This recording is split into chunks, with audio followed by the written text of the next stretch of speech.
Assalamualaikum warahmatullahi wabarakatuh, sahabat viral semuanya. Berita terviral kali ini datangnya dari tereret Markidot. Mari kita cekidot. Monggo disimak berita terviral dan paling viral hari ini. Cekidot. Pemirsa, publik lega. Pelaku kasus penyekapan dan penganiayaan terhadap seorang perempuan di Bandung, Jawa Barat akhirnya ditangkap. Namun muncul pertanyaan baru, mengapa ketika korban diduga mengalami kekerasan berkepanjangan, sebagian masyarakat justru menilai perlakuan aparat terhadap tersangka nampaknya sangat manusiawi begitu. Apakah profesionalisme memang harus seperti itu atau ada batas empati yang harus dibaca publik? Untuk membahasnya lebih lanjut telah bergabung dengan kami pakar hukum pidana Hipnu Nugroho. Selamat sore Pak Hipnu. Selamat sore Mas. Ya, terima kasih Pak untuk waktunya. Pak Hipnu, Anda sudah lihat soal penangkapan ini ya, tersangka ya. Dan bagaimana di dalam mobil, kemudian bagaimana diskusinya dengan pihak kepolisian. Nah, pelaku ini sudah ditangkap, tapi publik menilai aparat ini sangat sopan gitu. Beda rasanya dengan kalau tangkap kasus-kasus begal dan kekerasan yang lainnya gitu ya. Apa ini SOP-nya memang seperti ini atau bagaimana tuh Pak? Ya, memang sekarang itu kalau kita lihat paradigma KUHP baru 2025 itu memang meletakkan seseorang sebagai bentuk asas praduga tak bersalah. Dan itu prinsip umum, itu Mas. Tapi kita harus lihat bahwa kembali lagi memang tujuan pemidanaan kita juga seandainya terbukti itu kan kalau kita itu kan korektif, rehabilitatif, restoratif gitu. Nah, dalam kasus ini saya kira tidak bisa asas seperti itu. Kalau kasus penganiayaan ini itu adalah bukan lagi restoratif tapi adalah pembalasan retributif. Bayangkan 3 tahun loh ya, 3 tahun disekap, dianiaya, belum lagi nanti kejahatan seksualnya.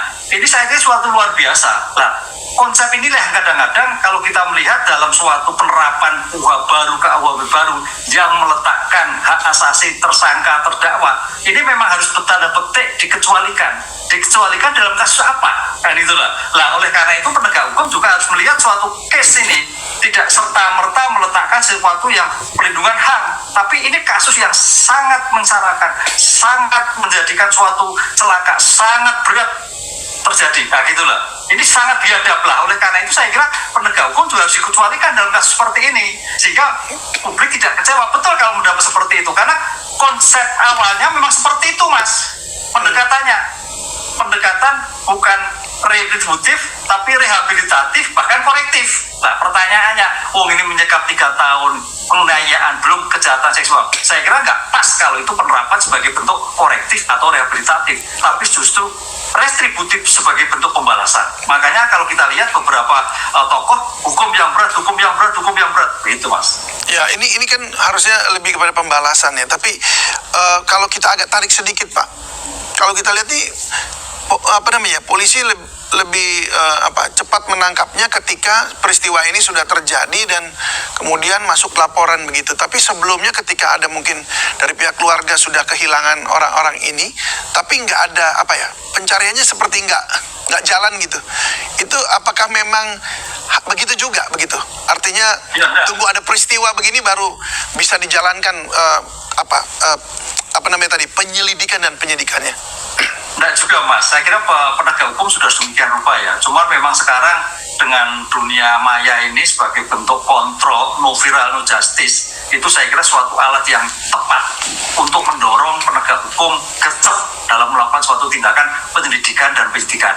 Oleh karena itu memang ini kan sudah lama. Tapi juga sebetulnya pertanyaan begini Mas, kenapa masyarakat setempat kok juga tidak ada suatu kecurigaan? Ini 3 tahun loh ya.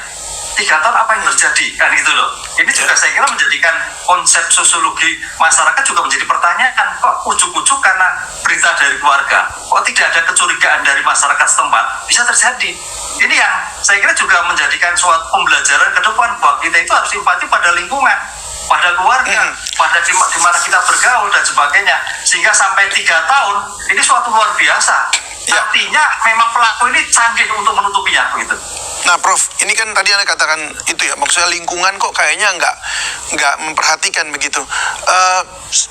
Kita tahu di Undang-Undang Hukum Pidana juga ada ini Pak, soal bahwa kalau orang ini menyaksikan tindak kejahatan, tidak melaporkan, itu juga merupakan sebuah kesalahan. Koreksi kalau saya salah ya. Koreksi kalau saya salah. Nah, dalam kasus seperti ini, melihat ada sebuah tindak kejahatan seperti ini, lalu kita hanya diam saja, tidak melaporkan, itu apakah juga bisa kena pidana atau seperti gimana seharusnya?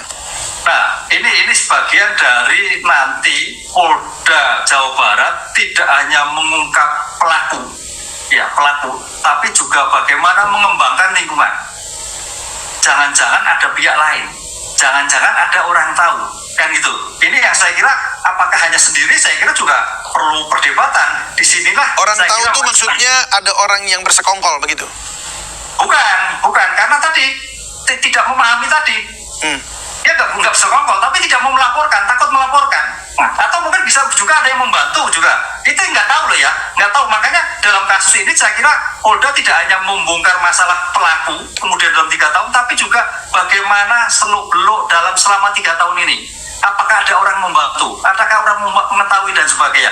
Itu yang saya kira dikembangkan. Karena ini bagian dari juga untuk melakukan sebagai penjeraan kemungkinan-kemungkinan yang terjadi pada lingkungan-lingkungan lain.